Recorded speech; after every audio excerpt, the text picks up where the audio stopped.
La información es el motor del progreso. Los medios son nuestra ventana al mundo para analizar el presente y entender el futuro. Los sectores más relevantes de la actualidad en un espacio de debate y opinión. Bienvenidos a la tertulia de ITNIC. Bueno, bienvenidos una semana más a la tertulia de ITNIC. Hoy tenemos con nosotros a César y a Jordi, como siempre, y a Masumi Mutsuda. Hola, ¿qué tal? ¿Cómo estáis? ¿Qué tal, Masumi? Muy bien, por aquí. Venía a hacer fotos y me habéis engañado. Tú venís a hacer fotos, pero te hemos sentado aquí.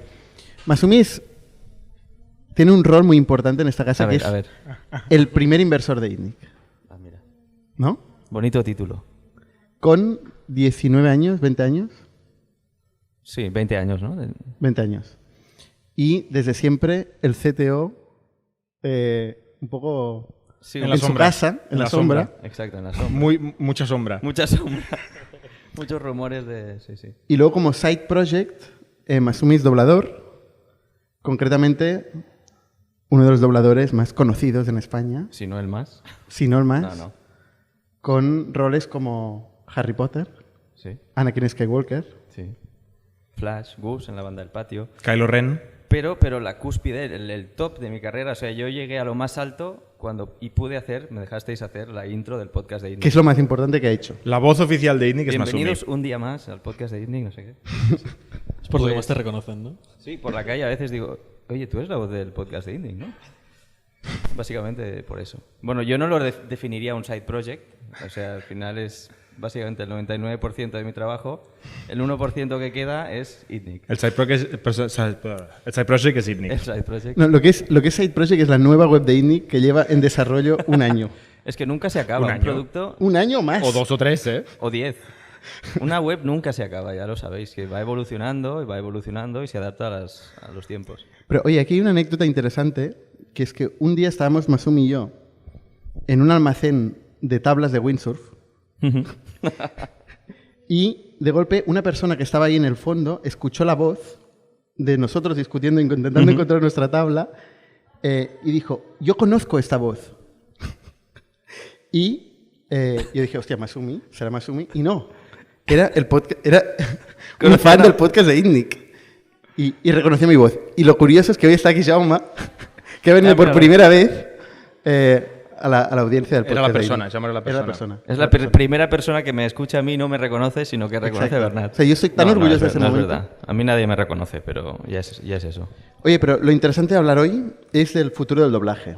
Sí. Se está evolucionando AI hasta el punto que con pocos segundos de conversación se puede reconstruir una voz entera. Ujú. Y con las propias voces de los actores se pueden utilizar para construir otras lenguas y sus propios doblajes.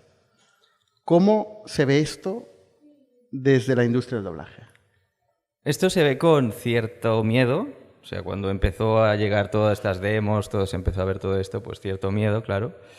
Pero también con cierta distancia, porque esto, o sea, sí que es verdad que a largo plazo la IA va a poder hacer muchas cosas, ya las hace, ¿no? Pero digamos que el doblaje en sí, en concreto, dentro de lo que es la voz, porque la voz es publicidad, es locución de e-learnings, es audiolibros, es videojuegos, son muchas cosas. Y en el último eslabón está el doblaje, que es un trabajo no solo de voz, sino artístico, el cual es el más difícil de imitar al final por una IA. O sea, tú puedes hacer con una IA que tenga Tom Cruise hable español, pero hablará español con la melodía del habla española, hablará... ¿No crees que lo puede aprender esto, la inteligencia artificial? O sea, ahora mismo no. O sea, lo va a aprender, ¿eh? Pero no está suficientemente enfocada la tecnología ahora mismo como para llegar al matiz que requiere un doblaje. Mi punto de vista, ¿eh? Igual me sorprenden y de aquí un tiempo. Pero yo, en lo que es doblaje, no... O sea, hay empresas que se dedican a esto exclusivamente con mucho funding detrás y en los... ¿Has invertido en alguna de estas para hacer hedging? No, no lo he hecho, no lo he hecho. Pero lo que veo no me convence. O sea, y si ya dentro de la locución, que lo que es locución publicitaria, al final no tienes ni que sincronizar con la voz y al final estás tú creando no tienes que imitar un original ni tiene que quedar creíble. Al final tú dices una cosa, lees un texto como tú quieras y si al cliente, al creativo le gusta, pues ok. Ya dentro de esto hay 500.000 matices que, bueno, la IA está empezando a pillar, algunos de ellos, pero todavía no estamos ahí. A ver, yo queda creo tiempo. lo interesante, más que mirar al estado actual de cómo están las cosas en cuanto a AI generativa, tenemos que mirar la progresión y lo que ha cambiado. Semana a semana. Es que semana a semana hay un breakthrough nuevo. Ya. Entonces, yo qué sé, por ejemplo, salió la canción de Drake, ¿no? Con The Weeknd. Era una canción terrible, pero muy impresionante. Yo no la diferencio mucho de las otras canciones de Drake, tengo que decir. A ver, para el oído inexperto. Ah, vale, Claro, vale. ese Gracias. es otro tema. El oído inexperto Para en, el cerdo. en este tipo de Vale. música, ¿no? Puede ser muy similar al resto, porque más o menos suena Pero no igual. lo es. No, Vale. la producción era terrible, había como algunos tracks que como que subían mucho de volumen y bajaban. No era una buena canción y la letra no decía absolutamente nada. Como muchas canciones de Drake. justo así. Pero era impresionante ver que somos capaces de generar algo así, ¿no? Pero no nos quedemos con eso. Quedémonos con cómo hubiera sido esa misma generación hace un año, porque no habría existido esa canción. Y yo creo que con el doblaje y en general con toda la AI generativa, eso es lo que está pasando, ¿no? Que la progresión da vértigo. ¿Cuándo iremos a un concierto del Palau Sant Jordi a escuchar ChatGPT? Hostia, pues ¿quién ha sido? Grimes, me parece, que es una cantante. ¿Esta no era la ex de Elon Musk? La ex de Elon Musk, concretamente. No hay manera de no Una hablar de de ellas. Elon Musk, ¿eh? Una de ellas. Sí, una de ellas, sí. Publicó un tuit diciendo que ella sí que quería... Bueno, porque esto no sé si lo hemos hablado en la tertulia, el tema de Drake y la canción. Tiene que ser en la tertulia, porque solo hablamos de la tertulia últimamente. Bueno, hubo bastante polémica porque las discográficas o el publisher de Drake no quería que esto pasara, lo acabaron tumbando, o sea, lo quitaron de las plataformas de streaming. ¿Pero Y- qué hizo él? ¿Quién? Drake. Él. Sí, ¿no? Que has dicho que o sea, ¿quién quería quitar qué? No he entendido. La canción generada por Esta. AI. Ya, pero esto lo hizo un random, con Lo un hizo un seudónimo random. que se llama Correcto. Ghost Rider, que Sí. nadie sabe quién es. Y lo quitaron de las plataformas de streaming. O sea, Consiguieron quitarlo. Spotify, retiró YouTube, la canción. etcétera. Correcto. Vale. ¿Y qué es lo que pasó? Que Grimes, esta cantante, la ex de Elon Musk, publicó un tweet diciendo que ella sí que quería que utilizaran su voz para generar canciones con un split del 50-50. Que yo creo que esto es la primera vez que pasa y vamos a ver hasta dónde llega. Porque puede ser que de aquí a un par de años... Esto lo aprendió de Elon Musk. No sé. no sé. Que por cierto es madre de quién? del hijo de Elon Musk. El Bueno, de el uno de los- nombre uno de los impronunciable, muchos, sí. ¿eh? AEX11. Exacto, no sé qué, ¿no? AEX11. Sí, ese. Conocido. Oye, pues cuéntanos más sobre la industria del doblaje. O sea, tú normalmente te invitan a las tertulias de verdad, no como esta, de la tele, Exacto. a hablar de por qué en España no se habla inglés por culpa vuestra. Pesados. Qué pesados, ya sé, el tema... No, a ver, en España no se habla inglés porque no se enseña bien en el colegio. Punto número uno. O sea, si tú te pones y estudias, aprendes. Ver películas en inglés, con subtítulos en inglés, muy importante, es un complemento muy interesante para aprender una lengua. ¿Tú en lo este caso haces? el inglés. Yo lo hago, sí. Sí, porque, bueno, yo estudiaba mucho en el cole, aprendí inglés y, bueno, como complemento me va muy bien. Pero no aprendo ruso viendo películas en ruso. Simplemente es un entretenimiento, igual que tú te lees un libro, te lo lees en inglés o en catalán o en castellano, como entretenimiento o como lo que sea, pues una película es lo mismo. No voy a aprender un idioma, o sea, no voy al cine a aprender inglés, voy al cine a ver una película. Y esta es Este es el lo que tiene argumento. que ser, ¿no? O sea, al final... El party line, ¿eh? O Parece sea, al un poco final, esto. no, lo que tiene que ser el doblaje, o sea, lo que tiene que ser es que el espectador esté en el cine sintiendo la misma experiencia que siente un espectador que lo mira en el país de origen. Entonces, si uno aquí tiene que estar leyendo, no tiene la misma experiencia. En cambio, si está viéndolo doblado con un buen doblaje, que eso es otro tema, No hecho por AI. no hecho por AI, obviamente, pues entonces tendrá la misma experiencia o muy similar y podrá disfrutar del cine. ¿Y tú cuándo eliges ver una peli en versión original con subtítulos o doblada? Normalmente, por ejemplo, ahora he empezado a ver Succession y estoy planteándome pasar a doblaje. Porque ¿Sucesión? no sé cómo se llama, creo que es Succession también. Pero hablan tan rápido, se pisan unos a otros, que los subtítulos van tan rápido que es como a las 10 de la noche no quiero estar leyendo. Pero otras producciones, pues un poco más livianas, igual sí que las miro. Y puesto que estamos aquí en el podcast de Indie, que hablamos de negocio normalmente, ¿nos puedes explicar un poco cómo es el negocio del doblaje? ¿Es un buen negocio? ¿Se gana pasta doblando? ¿Siendo empresario de doblaje o...? Bueno, todo, ya que estás. A ver, tienes que trabajar mucho para ganar dinero, la verdad. O sea, a diferencia de un actor de Hollywood que hace una película al año y puede vivir súper bien. Bueno, esto es el top 0,01% de actores. Bueno, quizá, claro. ¿no? Pues aquí en doblaje pasa dividido entre muchísimo. O sea, aquí para un protagonista, si ganas 1.000 euros con una película, es mucho dinero. 1.000 ya. euros por película. Sí, sí. Eso son un montón de horas, una película. Claro, depende. También es verdad que no tardamos lo mismo que Tom Cruise en rodar la película. No Tom hay que Cruise saltar del igual se está helicóptero. 6 meses. ¿Pero cuánto se tarda en hacer una película? Pues puedes tardar, si eres un protagonista que habla mucho, pues igual en 5 sesiones de 4 o 5 horas lo haces. 50 euros la hora. ¿Cómo? 50 euros la hora, ¿no? 1.000 euros entre 20 horas. Sí, sí, sí. Pero luego hay royalties de esto y cuando se va republicando... Sí, eso es verdad. A ver, luego esta película, si se pasa en cine, tiene mucho éxito, pues cobras unos derechos, pero al final tampoco es... ¿Se cobra más de royalties o de...? Del trabajo se cobras más, ¿no? Más por el trabajo. Sí, a no ser que sea un peliculón que tú decías solo una frase, pero la película es un blockbuster que lo peta y luego se pasa en el autobús del cole, luego se pasa en el AVE, luego tal y cual, entonces ya va sumando, igual sí que llegas a cobrar un poco más por derechos, pero normalmente es más por el trabajo hecho. ¿Es difícil entrar en el mundo del doblaje? O sea, ¿cualquier Sí. persona que hable bien puede ser doblador? No. Primero de todo tienes que ser actor. Ese es un paso que mucha gente se le olvida, que viene gente y dice, no, mi madre me dice que tengo una voz muy bonita. Pero es que da igual, o sea, al final en doblaje hay muchas voces, feas, bonitas, rasgadas, no rasgadas. Al final tienes que ser actor y ser capaz de transmitir lo que transmite el actor original en su idioma al tuyo. Y para eso tienes que tener o haber nacido con un don, ¿Qué es tu caso? que es mi caso, no, es broma.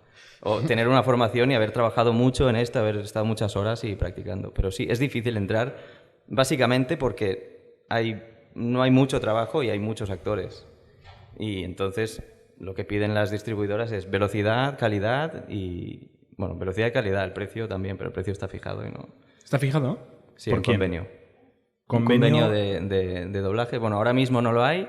Hay unos pactos de empresa entre la parte social, actores y actrices de doblaje, pactado con las empresas de doblaje una a una. Y antes has hecho la pregunta de empresario, doblador. O sea, ¿los dobladores son empleados con nómina y contratos temporales de obra y servicios? ¿Son Exacto. freelance o son No, empresas? son empleados por cuenta ajena, que les dan de alta y baja el mismo día del trabajo. O sea, tú te vas a dormir y estás en el paro, entre comillas, a no ser, y el día siguiente, pues si vuelves a trabajar, te vuelven a dar de alta. ¿Y cobras paro? Y te vuelven a dar de baja. Si quieres, si estás una semana que no vas a trabajar, puedes hacer el Puedes trámite. aplicar al paro. Pero normalmente cada semana trabajas algo.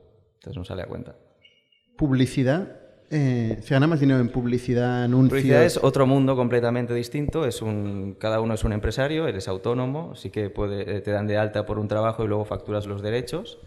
Y bueno, sí, se gana mucho más en publicidad. También trabajas mucho menos. Normalmente no haces tanto. Se gana mucho más y se trabaja mucho menos. O sea, Hay menos trabajo, te salen claro. menos trabajos de Vale, vale. publicidad.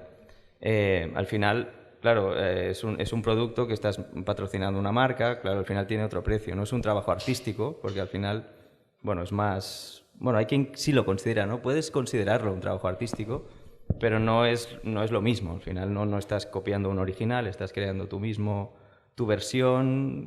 Las sesiones son bastante duras. Está el cliente, está el creativo, está 50 personas ahí opinando. Todos tienen opiniones distintas, nadie sabe lo que quiere. Acabas destrozado. Y sí, te pagan más. O sea, al final igual por un anuncio ganas lo mismo que por 2 pelis, por decir algo. Y una pregunta que te la hago a ti, pero se la podría hacer a todo el mundo cuando está viendo la evolución de AI, ¿no? Si ahora un día resulta que la musiquita o la melodía, como has dicho, del español, la hace bien, ¿no? Y, oye, es la hostia. Sí, ¿Tú qué vas a hacer? buena pregunta. Que esto se lo está planteando mucha gente en estos momentos. Claro, el tema es que eso no va a ser de un día para otro. Entonces, va a haber... primero lo vamos a ver en los audiolibros, en los e-learnings, en las locuciones de publicidad, en los videojuegos, personajes de fondo en los videojuegos, personajes secundarios de videojuegos, protagonistas de videojuegos. Y luego va a llegar el doblaje. En ese tiempo, yo creo que todo va a cambiar tanto que vamos a... Que te habrás jubilado. Bueno, No sé, ¿eh? no, sería interesante, pero no creo que llegue a jubilarme. O sea, todos estos cambios van a llegar antes. ¿Y tiene sentido o hay alguien o tú has hecho de ser la voz de una inteligencia artificial? Mira, por ejemplo, hace unos años hubo un casting, ¿no? en Barcelona para ser la voz de Google, básicamente. Del el OK Google, que es el Exacto. Siri de Google. Sí, entonces ahí había gente que, bueno, se hizo un casting para seleccionar 5 personas. Una iba a ser la voz principal y 4 iban a ser voces secundarias. Claro, nadie sabía exactamente, o sea, nadie nos dijo ni para qué empresa era en realidad. Lo ibas haciendo y, bueno, era para Google, cada uno se imaginaba lo suyo, ¿no? Y, bueno, al final yo acabé haciendo la voz principal. Pero este no era confidencial. Sí, yo no lo No, quería ahora ya- decir porque yo te pensaba quería que... presentar como la voz de Google. Ahora ya no lo Ya no es porque confidencial, vale. Entonces el tema es que, claro, mi voz está en el dispositivo y muy bien. O sea, tú estás en Ok. los bolsillos de la mitad de la gente de la audiencia. Exacto. Incluido uno que se ha disparado cuando he dicho la frase. ¿Ah, sí? Sí. Pues Eso es bueno. claro, esto es uno de los usos, pero hay otras personas que también les escogieron que lo que han hecho es sintetizar su voz. O sea, es voz artificial. Respondiendo a tu pregunta, y es el text-to-speech al final. Ya, pero el text-to-speech podía usar una raíz que fuera un humano. En este caso es totalmente artificial. No, o sea, personas que han ido a grabar cientos y cientos de frases y a Vale. partir de ahí han Vale. generado Pero la no misma usan, voz que no suya. usan tú diciendo ratón. Usan tu voz y luego Exacto. sintetizan la palabra que sea. Exacto. Sí, sí, que eso es lo interesante de que te pueden hacer decir cosas que no estás de acuerdo, obviamente. Ya. ¿Tú has hablado con un abogado para ver si se puede registrar tu voz, tu tono de Sí, voz? las patentes, en España todavía no puedes registrar la voz. Puedes registrar tu voz cantando no sé qué, pero la voz como tal todavía no se puede. Ya. Pero bueno, ahora va a haber muchos cambios, porque también a nivel europeo se está moviendo todo el tema del AI Act y están no solo los actores de doblaje de España, sino en Francia, Italia, Alemania y también los voice talents de publicidad también están. Todo el mundo un poco tiene miedo, claro. Bueno, oye, muy interesante. Pero es muy importante. El doblaje es muy importante. Si me preguntas, no me lo has preguntado, pero yo te lo digo. Muy importante. No El solo, otro party line. no Muy solo para, importante. no solo para, bueno, y en catalán especialmente, para mantener la lengua, ¿no? Pero también porque gracias al doblaje yo tuve unos ahorros, ¿no? Que luego pude invertir en empresas como No, esto es lo más importante que has dicho. Factorial, que dan trabajo a mucha gente, ¿no? Al final, pues yo creo que es todo... Hay que decir que yo intenté en su momento, porque nos conocimos igual que con Jordi en la universidad estudiando informática, yo intenté que me enchufaras Así. porque vi una oportunidad Porque tienes una en ser voz doblador. Pero yo- preciosa ahí con 18 Exacto, años. exacto. Dijiste, vaya talento, no se puede Y desaprovechar. Masumi me dijo, mira, no, Yo te dije que tu no. voz no da, no sé, alguna excusa me Sí, dijiste. un tema de pronuncia que todavía no has depurado, pero que Total. si vas al Se logopeda me y sacó lo se me depuras, sacó de encima y menos mal. Menos- Porque, oye, pues menos mira. mal, porque si no, no ¿Ves? estaría aquí ahora. exacto, Pero igual sería Anakin Skywalker y te hubiera robado el personaje. no lo creo. Y una anécdota, que Bernat siempre dice que me gusta explicar anécdotas. Masumi, Bernat y yo hicimos el primer podcast juntos, Esto es los verdad. tres, Es verdad. hace la friolera de 20 años. 19, 20 años, en catalán, Mm. que escuchaban 4 personas. Sí. ¿Cómo se llamaba? Semantic Podcast. No quería decirlo porque todavía está por ahí, pero gracias. No, yo creo que no. no, porque Vale, no. lo has quitado. Pero todo lo que decíamos era muy correcto. Sí. No te preocupes. Bueno, no sabíamos nada, Ya, eso como sí. hoy, pero menos. Pero pensábamos que sabíamos mucho más. Ya, que eso hoy. es el efecto Dunning-Kruger, ¿no? Como menos sabes, como esto es lo contrario del impostor síndrome más o menos, el efecto Dunning-Kruger dice que como menos sabes de una cosa, más te piensas que sabes de esa cosa. Y a medida que sabes más, te das cuenta de que sabes menos. Vale. Entonces nosotros Ya no sé una sabíamos, cosa más. no Otro sabíamos party- nada, party line. Sé una pero cosa menos. nos pensábamos que éramos la hostia, ¿no? Y bueno, no cuajó, ¿no? Hicimos 15 o 20 episodios. Bueno, No, bastante, ¿eh? Hicimos No, bastante, sí. 15 o 20 Nos quizá, o nombraron más. a unos no ganamos premios. un premio. No ganamos. No ganamos. No ganamos, pero nos En mi memoria nombraron. ganamos. Sí. Nos nominaron Sí, a nos una nominaron. Y feria fuimos de a premios buscar, de podcast. fuimos Sí. a buscar el premio que no nos dieron. Exacto. Es lo peor. Es una excursión ahí. Fue divertido. Pero bueno, era de tecnología, nada de negocio. Bueno, eso me ayudó también a montar este podcast. De hecho, esto no nos lo hemos olvidado, pero este podcast lo monté yo. Bueno, aquí más Como medallas, técnico. por favor. Es que no me caben ya. Porque parece que no hago Como el nada. Magic pero... Andreu, que se va poniendo exacto. medallas, ¿no? Pero sí. O sea, al Bueno, final, la oye, El el primer experiencia- productor del podcast de Nick fue Masumi durante Exacto, mucho tiempo. sí. El primer muchas cosas de Nini. Sí. Fotógrafo, Sí, todo. diseñador. Primero siempre, luego al día siguiente ya bueno, hay alguien que lo hace mejor fuera. Venga, vamos a hablar de Vamos, venga, vamos la al actualidad. córner de César. Bueno, tú tienes un tema también, ¿no? Empezamos con César, va. El córner Venga, de va. César. Dios. Pero intenta hacerlo breve y Sí. colaborativo. No Puedes sé por apagar qué, los no sé por qué micros lo de los dices. demás ahora. Joder, macho, es que me decís que me prepare cosas y me las preparo, pero claro, me las preparo muy a fondo. Entonces pero me tiro hablando mucho sintetiza. rato. Sí, vamos ajustando. Hoy vengo a hablar de Blue Sky, que no sé si lo habéis oído. El nuevo Mastodon. El nuevo Mastodon, el nuevo Twitter, la nueva cosa de Jack Dorsey, que era el fundador de Twitter. ¿Qué es Blue Sky? Blue Sky es una implementación de un protocolo nuevo, ¿vale? Que se llama el Protocol, representado con una arroba, ¿vale? Que es un protocolo de redes sociales que se inventó Jack Dorsey cuando aún estaba en Twitter. Bueno, no se lo inventó él. Él fue como un gran proponiente. algo así. Propulsor, lo he oído por ahí. Impulsor. Gracias.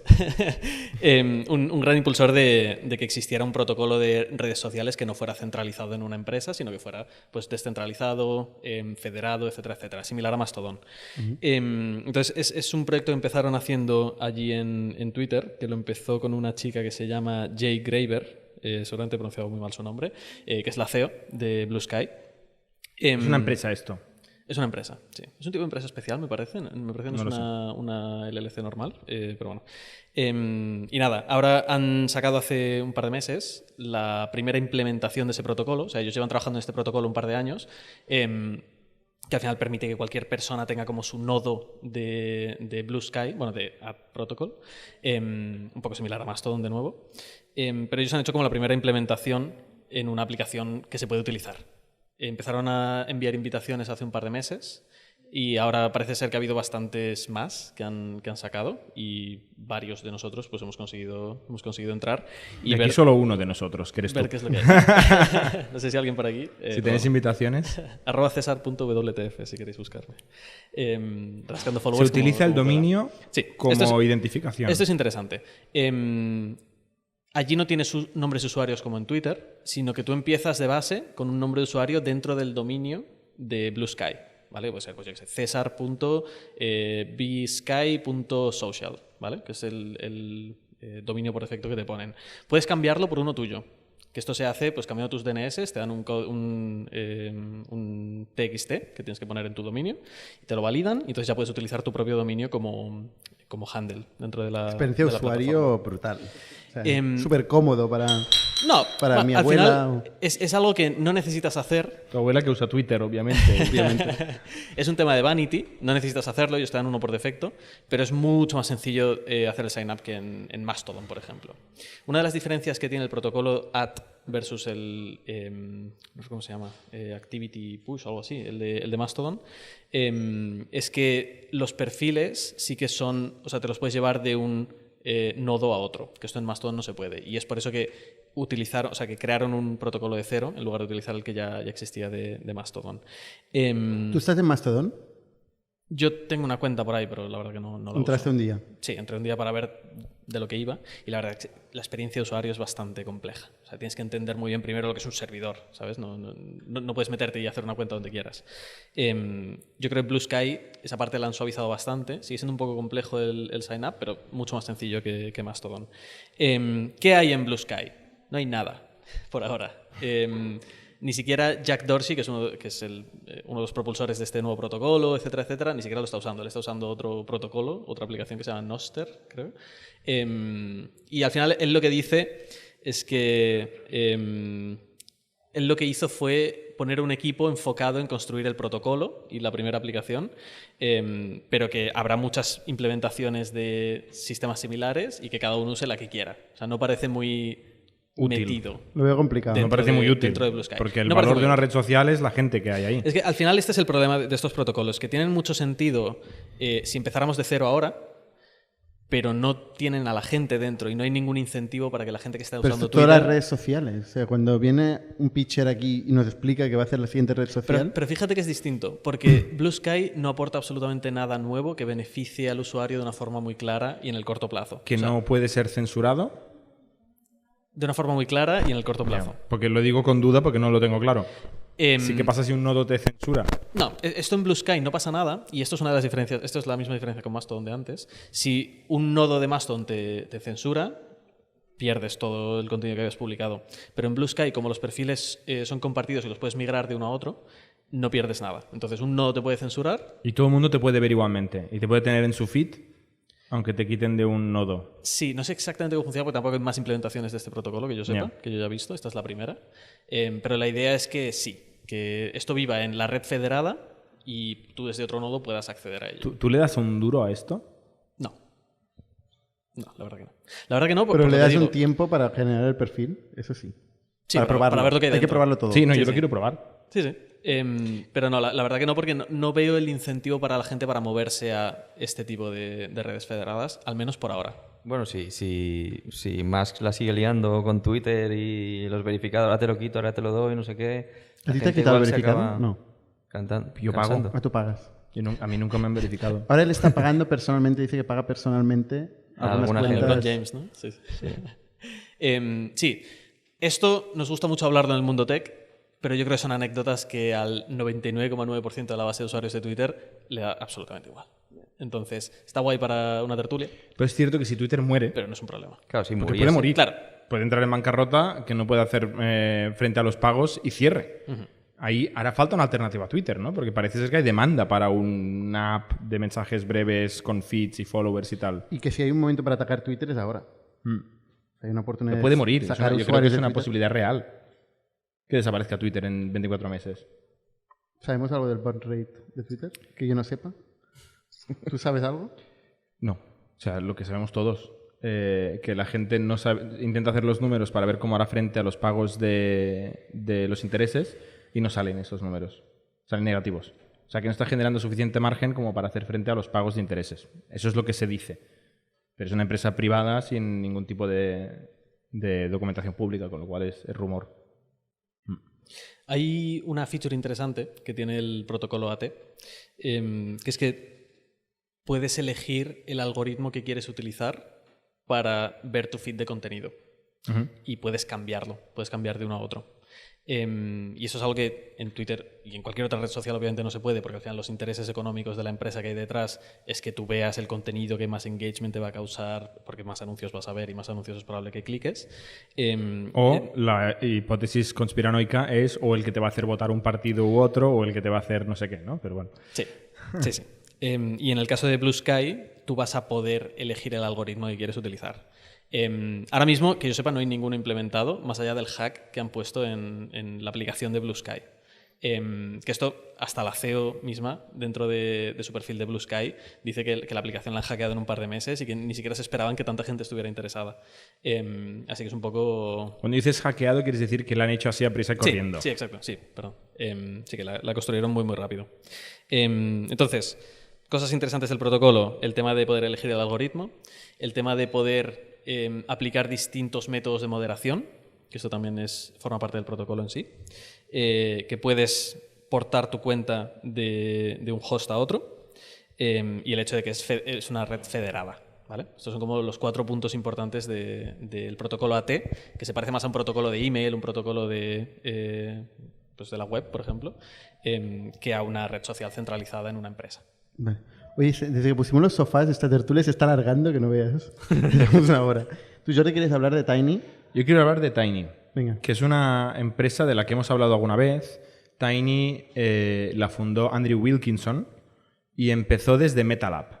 MetaLab sigue siendo una agencia de desarrollo y diseño, sobre todo web, pero también de aplicaciones, que famosamente hizo Airbnb.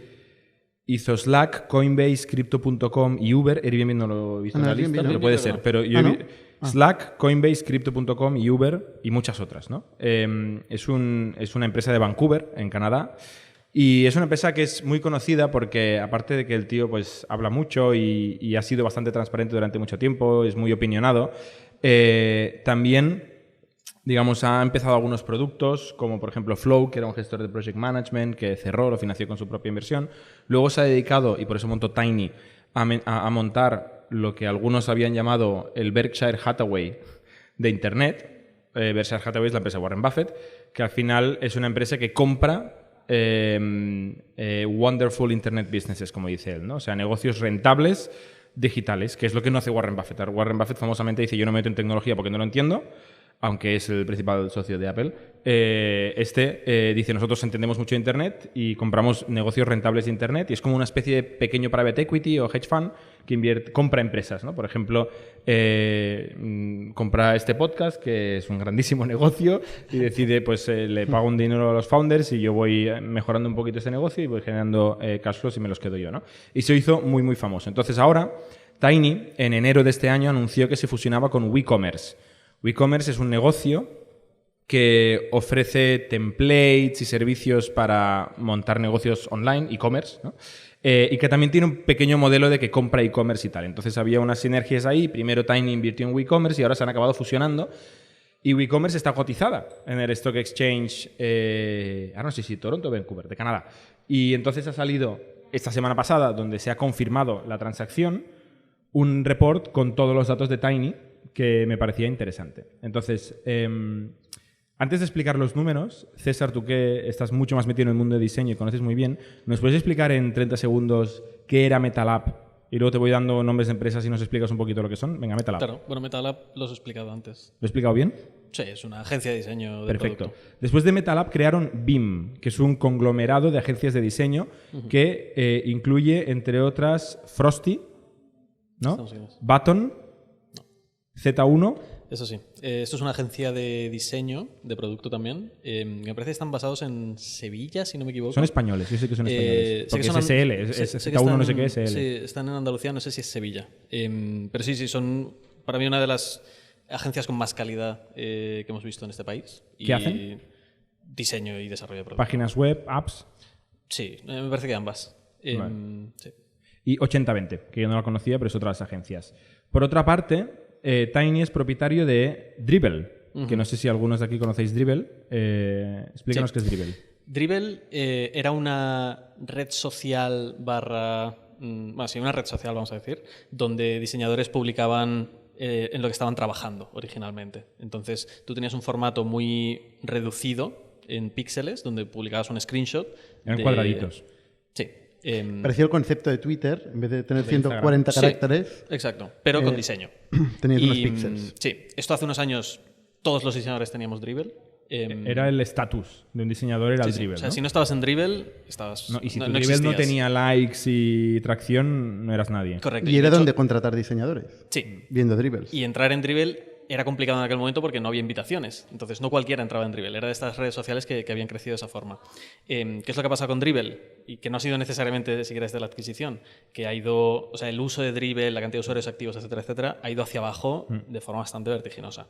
Entonces... Ahora hablaremos de Sí. cómo ha ido Dribbble. Yo me acuerdo cuando te conocí a ti, o incluso antes con Jack, que siempre teníais el Dribbble abierto, pedíais likes cuando subíais algo chulo, ¿no? Os emocionabais mucho cuando un diseñador famoso ponía un comentario en uno de vuestros diseños. Era muy importante para un diseñador en el mundo digital. Sí, ¿no? y realmente sacaron también el tema de los equipos, que era esencial para contratar, porque tú podías publicar como equipo, tú podías formar parte de un equipo y O sea, publicar en lo Factorial que podía estabas tener su trabajando. Dribbble y Exacto. poner como los Había screenshots muchas de las empresas cosas que lo chulas tenían. que estábamos haciendo, ¿no? Exacto. Entonces podías hacer que más gente se interesara en lo que estabas haciendo y por lo tanto tenías más candidatos. Esto llegó a facturar bastante. Sí. Esto, ahora os cuento el negocio de Tiny, ¿no? Tiny se fusionó con WeCommerce. En la fusión, WeCommerce se valoró en 220 millones y Tiny en 691, ¿no? ¿Vale? Vamos a decir 700. Asterisco, algunos de estos números son dólares canadienses, otros son dólares americanos. No le he puesto suficientemente tiempo, así que hay un pequeño descuento, pero no es muy grande, ¿vale? Es máximo 20%.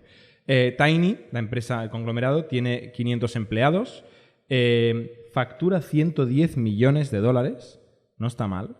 Y lo que es más interesante, 50 millones de EBITDA al año. No está mal por la pequeña agencia de Canadá. Pero que- esto es solo Meta. Esto es todo Tiny, ¿vale? Vale. Entonces el ¿Qué breakdown parte es la empresa de servicios y qué parte es productos comprados? de los 110 millones, los Digital Service, que es MetaLab y todas las otras agencias que hemos dicho antes, pero principalmente MetaLab, son 63 millones de dólares, creciendo un 23% año a año. 63 kilos como agencia, ¿eh? No está mal. Las plataformas creativas, que es Dribbble y una filial de Dribbble que se llama Creative Market, que es un marketplace de stock images, básicamente, factura 34 millones de dólares al año. Y luego tienen Others, todo el mundo tiene un Others, que factura 14 millones de dólares, que esto incluye job boards, ¿vale? O sea, páginas web donde se publican puestos de trabajo, y también incluye su pequeño venture capital, donde hacen inversiones en empresas como Aeropress, que no sé si sabéis, quizá algunos de aquí tenéis una Aeropress en casa, tú tienes seguro, ¿no? Sí. Que es un cacharro de plástico que te sirve para hacer French press, ¿no? Para hacer café en casa. Sí, no es French Press, es su propia cosa. Es Aeropress. Es Aeropress. Vale, Sí, ok. sí. Tipo Esto, French como anécdota, lo inventó el creador del frisbee este que es un disco. Un disco Agujereado y goma. agujereado, que no recuerdo cómo se llama. Pero lo inventó este tío. Y se lo vendió a Andrew Wilkinson. Después de un montón Sí, de ya años. hace poco. O sea, Hace Aeropress relativamente se hizo muy, muy conocido, tiene como su pequeña Es el comunidad. Berkshire Hathaway de los hipsters. Es el Berkshire poco Hathaway, donde en realidad 2/3 de sus ingresos es una grandísima agencia, con más o menos un 50% de margen de EBITDA, que no está mal. Una agencia con Hay talento. que ver en 2023 si siguen teniendo estos márgenes y esta facturación. No hay Porque números. vendían a No empresas. hay números todavía de 2023. ¿No? Vendían a tech Sí. en un momento bueno. Y Fortune 500, no solo tech. O sea, llegaron a vender ya a grandes bancos, grandes compañías. O sea, empezaron en tech, pero ahora venden a todo el mundo, ¿no? Los 34 millones principalmente de Dribbble, 34 millones de facturación con cerca del 50% ¿Cuánto de... pagaron por Dribbble? Hostia, ahí me pillas. No lo sé. El ¿Esto documento... incluye Creative Market? Sí. Ok. El documento son 328 páginas. Y... ¿Prueba ChatGPT? Hostia, no está mal. La próxima vez haces tú el research porque no me ha dado. Pero bueno, o sea, conclusiones, 50 millones de EBITDA con Dribbble y agencias de diseño. Que tiene mucho margen las agencias, ¿no? Porque te venden una cosa que no tiene precio. Al final, No te venden horas de programador y de diseñador, ¿eh? sí, pero Son salarios con un Pues es que markup. es verdad que son agencias muy bien les posicionadas. ponen unos precios y es la marca al final. No, uy, me lo hace esta agencia. Exacto. Tal. Exacto. Cobra 2 millones. Igual MetaLab, ha costado. después de haber participado en estas startups tan exitosas, además que se colgaron bastante bien las medallas, porque hicieron un post bastante criticado sobre el impacto que había tenido MetaLab en el éxito de Slack, poniéndose demasiadas Que flores. luego Stewart Butterfield dijo, bueno, tú me hiciste una landing, Sí, tranquilo. exacto. Pero esto sí que les dio bastante nombre y claro, esto infla los precios y evidentemente te sube el margen. 2 datos más del negocio de Tiny en general, porque esto no lo desglosan. 50 millones de EBITDA, como hemos dicho. 50 millones en costes de salarios. O sea, casi todos sus costes son salarios. Aparte de esto, se gastan 6 millones al año en hosting, que no está mal, y 7 en oficina. O sea que, si haces la proporción, es un negocio bastante bestia. Ya está. Esto es Tiny. Especialmente ahora, 7 en oficina. 7 en oficina. Sí. ¿Estarán 4 gatos? En Vancouver. Se ve que es muy caro.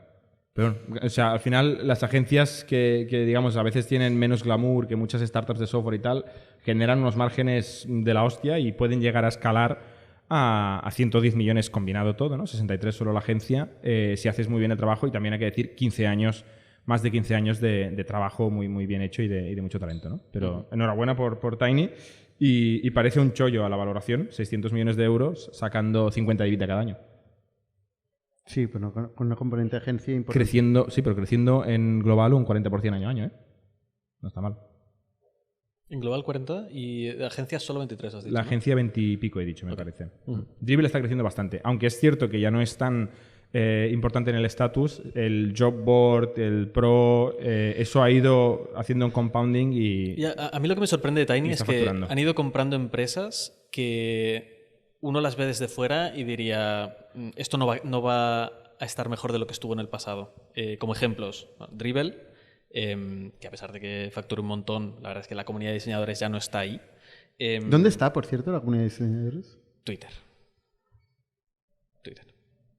En la que verdad ya es no que me acuerdo ni cómo se llama, Blue Sky, ¿no? Está en Blue Sky ahora.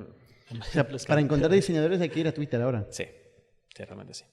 Sí. La gente ya no publica. Los buenos no publican en Dribbble. Lo siento si hay algún diseñador aquí que Dribble. Bueno, factura pero 35 eso es un millones, ejemplo. Luego, otro ejemplo, Designer News, que es una comunidad también de diseñadores, similar a... Bueno, es como un vertical de Reddit, ¿no? ¿De quién es esto?